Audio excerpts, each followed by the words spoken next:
Portanto, há este recurso da burguesia ao golpe de Estado, enfim, fascista, que no princípio não era fascista, foi um golpe militar, etc., mas que aos poucos, e sobretudo a partir da nova Constituição de 1933, vai assumir um caráter, enfim, essencialmente fascista, com muita legislação que é praticamente copiada da Itália mussoliniana, o corporativismo, a Carta do Trabalho, etc, etc.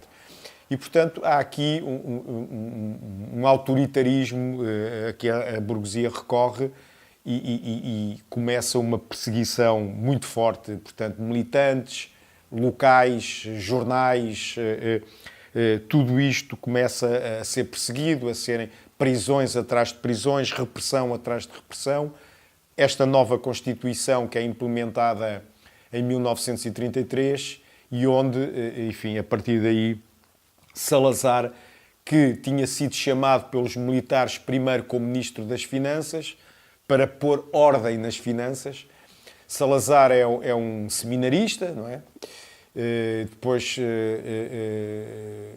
licenciou-se em Direito na Universidade de Coimbra, mas no fundo é um homem muito ligado à Igreja. O seu melhor amigo foi durante muitos anos o Cardeal Patriarca de Lisboa, portanto a principal cerejeira, a principal figura da Igreja Portuguesa, também, enfim, fascistoide. E, portanto, há aqui uma ligação muito forte entre o regime político e a Igreja em Portugal que se acentua ao longo do fascismo e que torna isto tudo numa herança muito pesada, não é?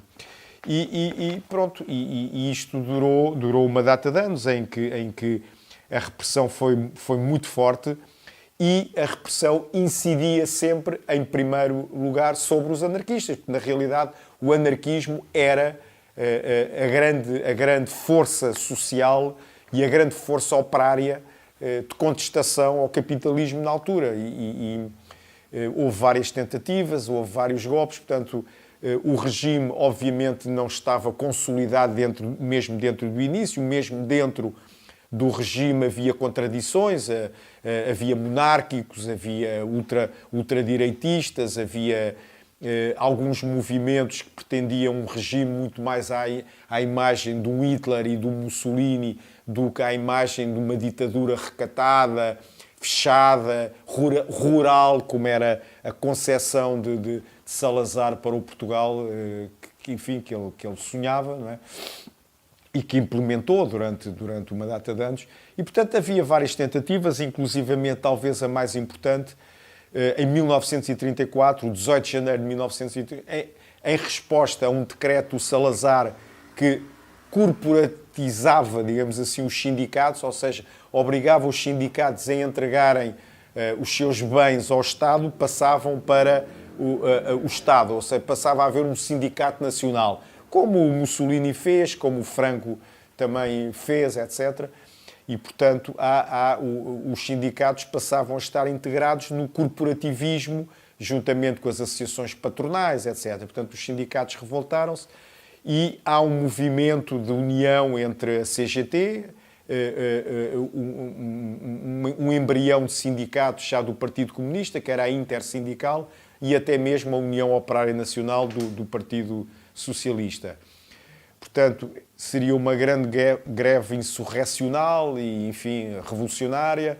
Enfim, por motivos vários, essa greve não vingou, onde há claramente algumas ações do Partido Comunista muito prematuras e que vão pôr em causa, enfim, isto não está bem estudado, mas não sei até que ponto é que o próprio Partido Comunista não tinha interesse, aí seria do mal pior, não é? Quanto pior, melhor.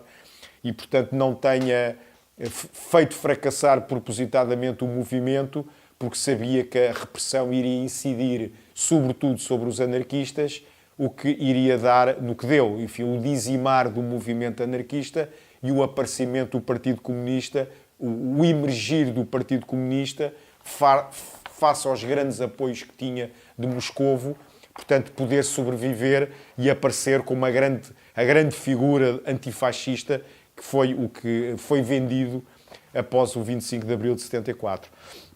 E, portanto, o regime, obviamente, que aproveita-se dessa tentativa insurrecional para dizimar completamente o movimento anarquista.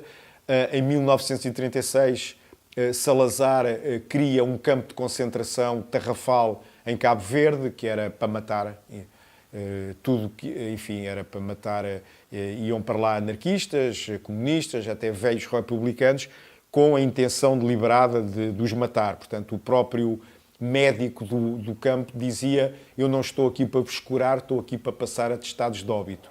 Portanto, isto morreram 33 antifascistas neste campo, e dos quais cerca de 10 eram assumidamente anarquistas, e obviamente que e os que vieram de lá, muitos deles vieram absolutamente com a saúde, não morreram lá, mas vieram morrer a Portugal poucos anos depois, não é? Portanto, uma saúde completamente pauperada e enfraquecidos, subalimentados, etc. Fora outros anarquistas que eram mandados para outros exílios, portanto, Timor, continuaram a ser mandados para Moçambique, Angola, e sempre para zonas absolutamente inóspitas. Portanto, houve aqui uma clara intenção de acabar com o movimento anarquista. Portanto, entre várias pessoas que foram deportadas para o Tarrafal, e algumas, é preciso salientar um militante, enfim, Mário Castelhano, que é uma figura ímpar. Foi o último secretário-geral da CGT e, portanto, ele é preso pouco tempo antes do 18 de janeiro de 1934, enfim, preso em circunstâncias um bocado suspeitas. Portanto, ele fazia parte, ele era um elo de ligação desta aliança das várias centrais sindicais. Enfim, não sabe até que certo ponto se não houve uma denúncia para ele ser preso, e, portanto, o Mário Castelhano é uma figura ímpar, até respeitada por toda a gente. Os próprios guardas prisionais o respeitavam, um homem de uma estrutura, enfim, intelectual e humana extraordinária, operário ferroviário, e foi uma grande perda. Portanto, ele morre no Tarrafal. A CGT, depois dele ser preso, solicita o adiamento do 18 de janeiro de 1934, face a esta prisão. O Partido Comunista não aceita este adiamento, insiste no 18 de janeiro de 1934, e, como agravante, na noite anterior ao 18 de janeiro de 1934, há 2 militantes comunistas que vão treinar e atiram uma bomba para uma esquadra de uma polícia, uma esquadra de polícia completamente periférica em Lisboa, que não tinha interesse nenhum estratégico para o movimento, mas que serviu para alertar toda a gente. Portanto, depois daquela bomba lançada a 17 de janeiro para uma esquadra de uma polícia, obviamente todo o aparelho repressor do Estado ficou em estado de alerta, e, portanto, foi muito mais fácil isolar as coisas que iam acontecendo nos vários sítios de Portugal.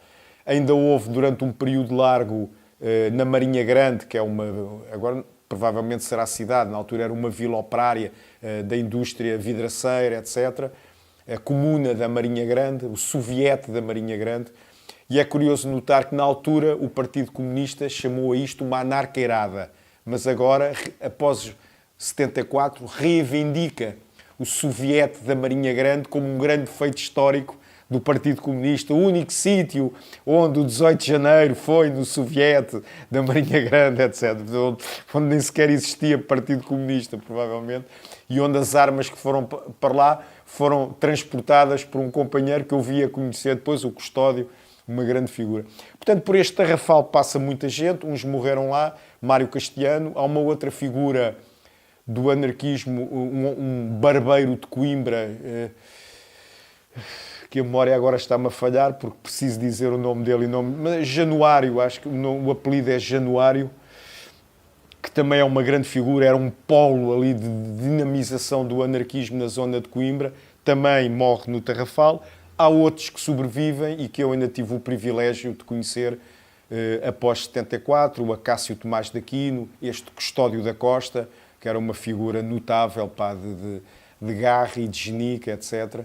É o típico militante de base, que não contassem com ele para escrever, mas contassem com ele para tudo o que fosse a ação direta e manutenção do local e tudo o que era ali fazer coisas. E pronto, e outras figuras conseguiram sobreviver a estes muitos anos. Muitos deles, inclusivamente, eram condenados a 10 anos de tarrafal e depois estavam lá 15 e 20, porque o regime não os tirava de lá. Eles eram esquecidos para lá.